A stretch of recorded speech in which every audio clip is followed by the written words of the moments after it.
welcome back to sprint number 2. We're gonna see how this goes. I'm not really sure how this is gonna go. I have left the DVR setting on for this sprint just so we can kind of gauge whether it was actually the DVR setting that was a problem or not, because some janky things happen with the stream when you turn it off. Like, for example, at the end of the last sprint, I was like, okay, let's see what happens if it's off and I turn the other setting off, which is the setting where YouTube like automatically ends the stream when it doesn't detect data. And guess what? It just ended the stream because DVR wasn't on, and so therefore when I turned off my the stop streaming button in my streaming software, the stream just cut out. So I'm so sorry for dropping you guys all abruptly, but it was bound to happen. There was like a 6-minute lag between what you guys were seeing and what I was seeing, so it is what it is. Also, just by the way, like, again, super weird, I'm streaming at my normal bitrate right now, and in the back end I can see that it is supposedly an excellent connection. Thank you, YouTube.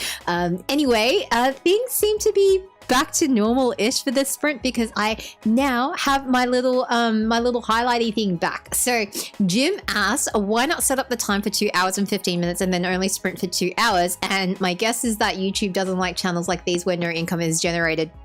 No, so I answered this on the last sprint, which of course you guys didn't hear because it cut out. So you cannot actually configure the streams like that. So what I can do with the streams is I can configure a start time, and that's it. And it, like, even though I configure the start time is more like an advisory, if you will. So it just like shows up on your channel and it just says, you know, this is what the start time is, but the stream doesn't actually start until either I start streaming in my software because I have the auto start setting on, which means that once YouTube detects there is data coming from me, it automatically starts the stream. So that's what I have on. In other cases, like if you remember when I did the D&D match with a couple of my other authors, if I forget to turn on the auto start function, then like it doesn't actually start until I hit the start stream button in the back end of YouTube. So that's kind of how the setup works. Like you cannot set a duration for this stream. It's live for however long it detects the streaming data is for. So when the streaming data cuts out, the stream basically drops. So at the moment I have a setting which is called where is it? It's called enable auto stop. So what that does is when YouTube detects that there is no stream data coming, it automatically ends the stream. Now, maybe what I should do for this sprint, because we don't know what's going to go on with the gremlins, is maybe I should disable the auto stop function. And then in theory, what should happen is when the stream cuts out on my end, like you will get the little stream is offline right now, like default dialogue with like the thumbnail.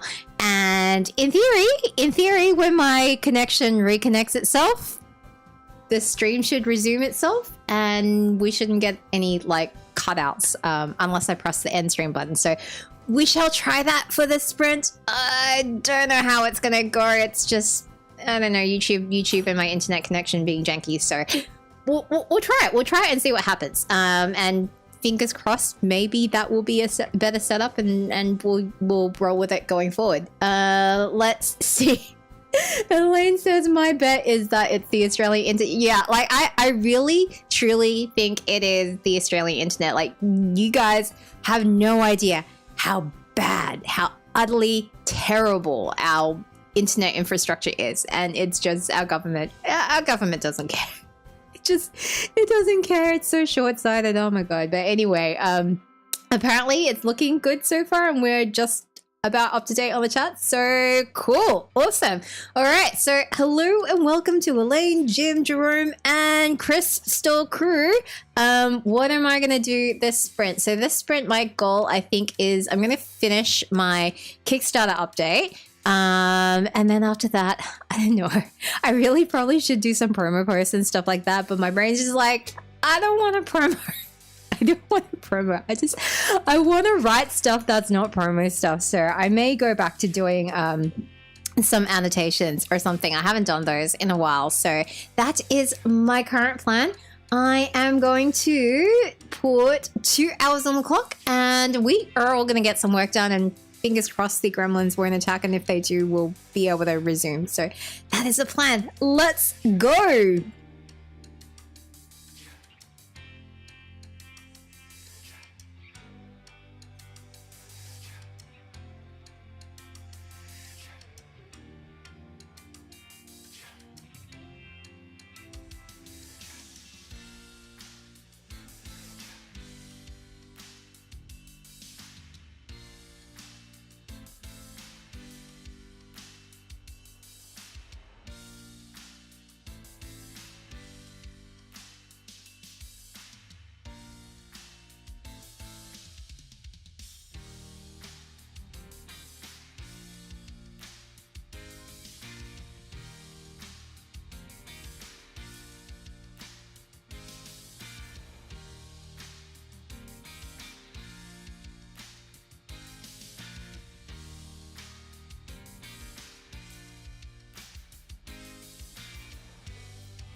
How are you guys going? I was going really well this sprint until I saw a post and I was like, oh crap, I think I'm gonna be affected by this. The EU. So apparently there is a piece of legislation in the EU which is coming into effect in like 2 weeks, and basically it is a general product safety regulation which is putting like a whole bunch of like very onerous requirements onto people like me who want to sell books to people in the UK, and it's just like there's no carve out for books, and it's just a whole bunch of stuff about needing to appoint like an authorized EU representative if you want to be able to keep selling books to people in the UK, and just it's like it's an absolute nightmare. And I'm a bit like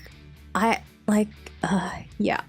don't know. So next sprint, what I am probably going to be doing is writing a very long email to the Authors Guild to just be like, have you guys looked into this, and cross-posting to like a whole bunch of Facebook groups to be like, what is everyone doing about this? Because it's super unclear how this is going to apply to indie authors, because it seems to apply at like the seller level, right? Which fair, right? But like, how is this going to interact? Like, so print on demand is maybe okay, but like if you're using print on demand and you're like, let's say you're doing print on demand and you're using Ingram Spark to fulfill, right? Like, can you therefore then use the Ingram Spark printer thing, or can you not? Like, I don't understand. Like, I'm sure Ingram Spark and KDP have both got to have their responsible people in place and whatever, but it's just like, I am just doing like, I'm using you guys like to print, right? Like, so the like, and then like the even more confusing thing is like, it doesn't seem to make a distinction between physical products and like the content, right? Like, so yeah, I'm just like, does it apply to ebooks? Does this mean I can't sell ebooks to the EU anymore, especially like direct? Like, what exactly does this mean? Like, I am highly confused. And so yeah, this has been a fun derail to run into. So that's pretty much going to be all of next sprint, me trying to figure that out. Anyway, let's see how you guys have been doing. Elaine is headed off to the gym. Jerome has done 1,226 words and has posted chapter 8 to the Discord. Awesome. Jim has come up with a few more tricks in the silly IP and done some writing for the books. Nice. And what is Devin doing? I think Devin has been meal prepping with mimosas, which just sounds awesome and delicious. Jerome says, that sounds like a nightmare. Yeah, 100%. I agree. And hopefully they sort things out with more specifics and reasonableness. Well, I just spent the sprint reading through the actual legislation, and I don't know. This does not seem to be on the slate for reevaluation until like 2029. And I've also spent this sprint just like searching through a lot of Facebook groups for stuff on this, and like it hasn't come up except for the Kickstarter for Authors Facebook group. Like, that's been the only place where it's come up, and that was in fact where I actually saw it. And I'm just a bit like, like, this is interesting. And so I'm just kind of wondering whether it's not like on anybody's radar, or whether everyone's just assuming that if you're doing print on demand and if you're selling through Amazon, then it's all the onus is on Amazon, or like, but I don't know, because I've also been searching through like the Amazon forums, right? And there's like a whole bunch of stuff there, which is just like, the consensus is like, if you know selling through Amazon, like, then Amazon is a seller. And I'm just a bit like, is that really the, like, I don't know, because I read the legislation and it's like, Amazon, I'm pretty sure, would fit under like the distribution aspect of it. Like the separate terms defined in the legislation, right? Where it's basically like, I don't think you're off the hook just because you are doing print on demand through Amazon or Ingram Spark or anything like that, because the legislation is pretty clear about who it defines as a manufacturer, and it's just anybody who has who is manufacturing a product or is designing a product which and then like having it manufactured and then sold under like their brand. So like I think indie authors get caught in that. I think your ebooks get caught in that. So even if you're not doing like paperbacks, print on demand, pretty sure your ebooks are still caught. And then like because there's no carve out for digital products, right? For like product safety. I was looking at a legal compliance website and they were like, yeah, so like if you're a video game developer or like, you know, whatever, like you would probably have to reevaluate stuff like this. And like, you know, if you're offering like some sort of AI chatbot thing, like you would also have to reevaluate this, because like it like the safety aspect encompasses like physical and mental health. So I'm a bit like, content warnings just became like a whole lot more important like for books. Like I know some people don't like them and are against them, and I'm just like, I don't know, man. Like if you're selling books to the EU, I don't know if you want to not be having content warnings in there, because like, I don't know, like would you be opening yourself up to like a heap of liability? And then of course it's the other question is like, well, how is TradPub handling this? Like I don't see TradPubs coming out with like content warnings anytime soon, right? Like, and yeah, it gets into a very dicey area where I'm just a bit like, I don't know. It's a book.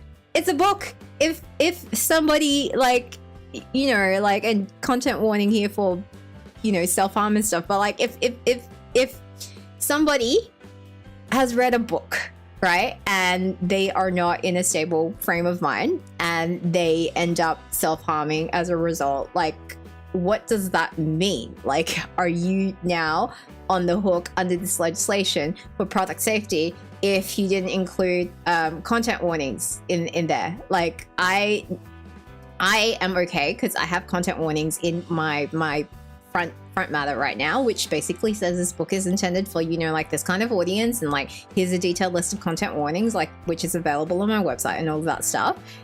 But then like even and then you still get into the issue where like content warnings are just like, they're very hard to do, because like you can't, it's not possible to know what some triggers, like some triggers are like really specific, right? Like, so you can't possibly know everybody's triggers. And so like, I mean, I do my best with my content warnings, but it's just like, I may miss stuff for a given reader because I can't know what their triggers are. I cannot know like who is reading my books and whether something might be triggering for them. I can only do my best. And so there's that aspect of it. And then there's the other aspect of like, okay, like I have zero control over like what Ingram Spark is doing with like printing and batches, and like there's all these requirements that you now have to label these products with like individual batch and serial numbers, and I'm just like like, oh god, I don't even know. Like, okay, so the print on demand books will work because there is a print batch number on like the final page that gets bound into the book. The special editions, I guess, would work because I would know what the print run is and I could just put like, this is, you know, printing number whatever. But like again, I'm just, yeah, I don't know. I'm going to be writing a lot of emails next sprint. That's that's my only conclusion that I can conclude. Crisp Still Crew says, no writing for me this sprint, and I'm just looking through files. Oh yeah, that's right, you were working on file cleanup, which is just exhausting, like mentally exhausting. I hope you're going to have good luck with cleaning that up. Jerome says, I'm gonna be away for sprint 3 and all day tomorrow. Oh yeah, that's right. Happy Thanksgiving to the Americans. Happy Thanksgiving. I hope you are enjoying your time with your family. Jim says, it sounds like it was legislation written by big corporations for big corporations. In other words, it was legislation. Yeah, like I get it, because this is like a piece of legislation that's meant to cover like everything, right? Like absolutely everything, like every single product that is sold to anybody in the EU.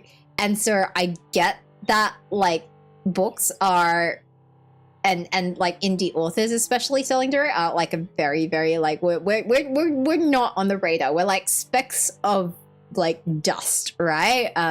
We're subatomic particles, like in the scheme of like who this is meant to apply to.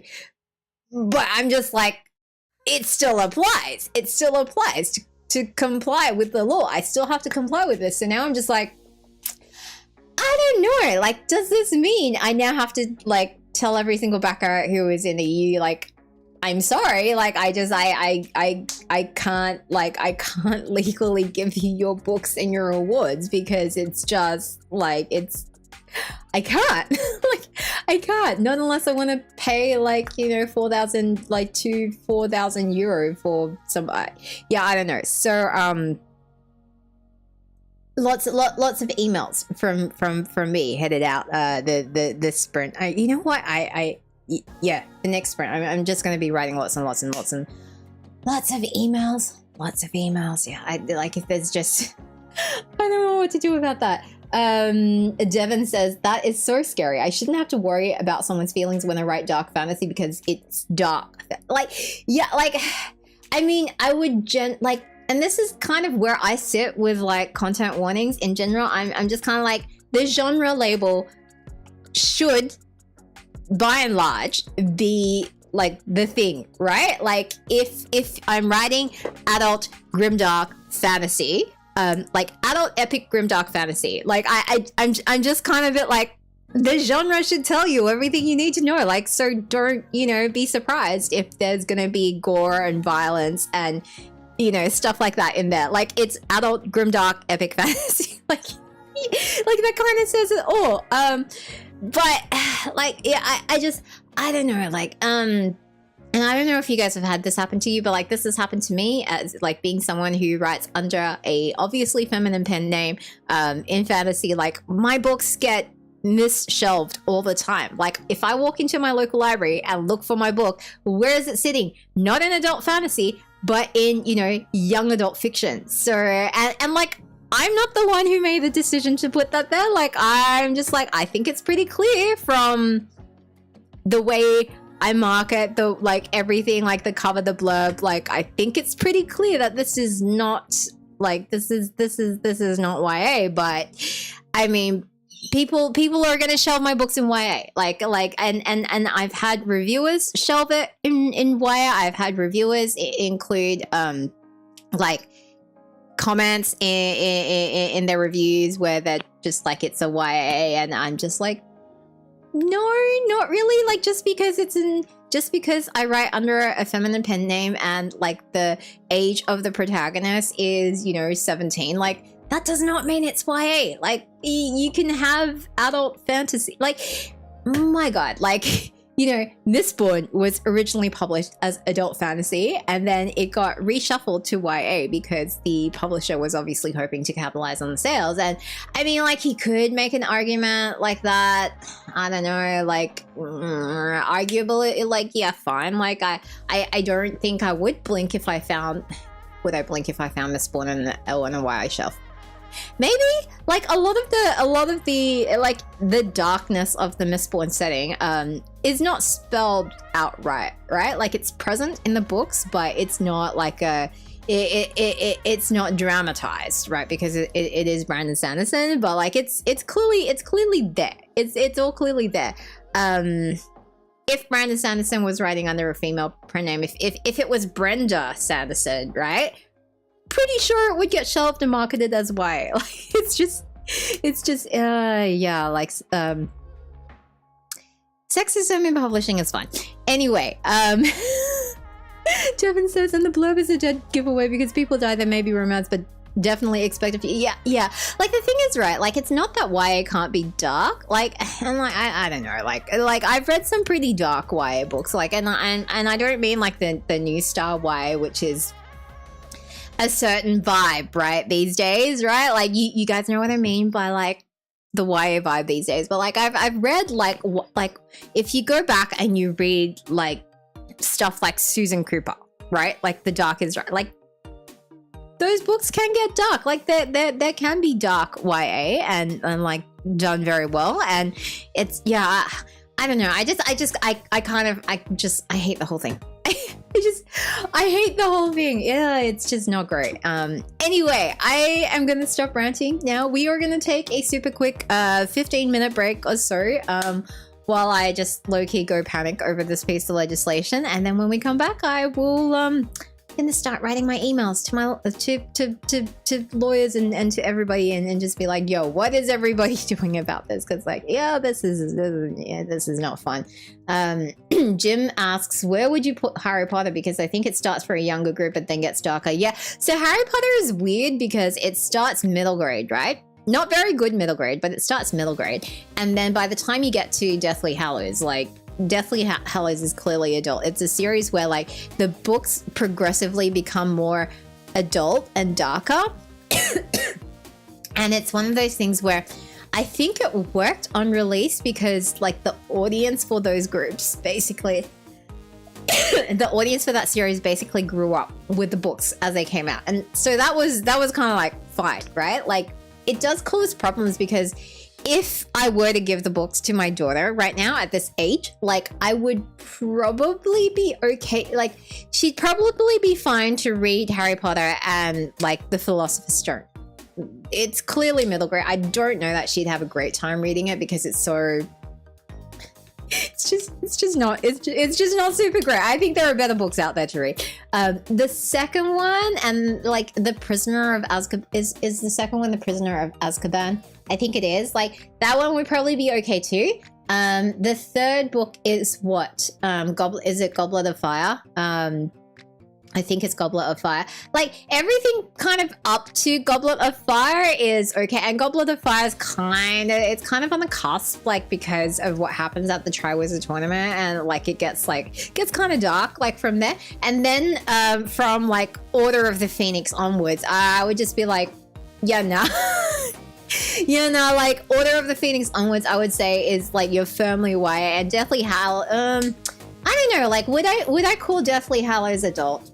Maybe not. Like there's just certain elements in how Deathly Hallows resolves where I'm kind of like, this is probably a little too clean cut for YA, but sorry, for adult, but I don't know. Like it's not the kind of series that is gonna like the only bit of like really adult stuff that it does grapple with is Snape as a character and where he ends up, and even then I think it kind of makes it a little bit too neat to really be adult, and I like, yeah, anyway, so that's kind of where I would put Harry Potter, I guess. But like, yeah, like it's the kind of series where like if my daughter started reading it now, I would be like, okay, like now that you've read up to this book, you have to stop, because I don't really think you're ready to tackle like the next book in the series, because it's just like the books were written to grow up with the audience, and that was fine. Like when, you know, the releases were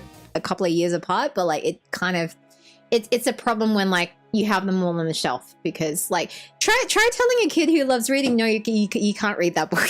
Like it just kind of doesn't work, right? But again, I'm also kind of like, I also read a lot of stuff that I was probably too young for as a kid.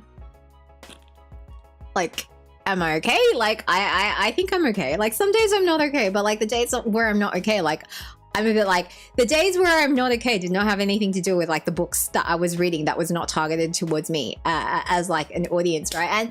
And then like, if you go into that, like, I'm just kind of like, how are you as a publisher meant to be like, oh, like this book is for an adult audience? And you know, like there's bits in the legislation where it's just like, is it possible for like your product to be used in ways that it was not intended for? And I'm like, it's a book.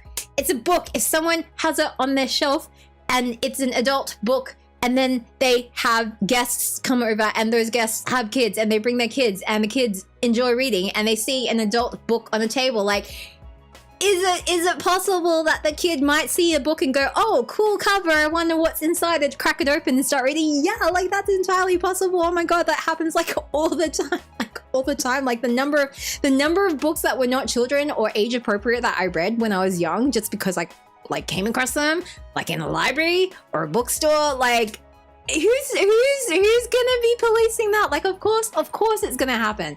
And then the next question is like, what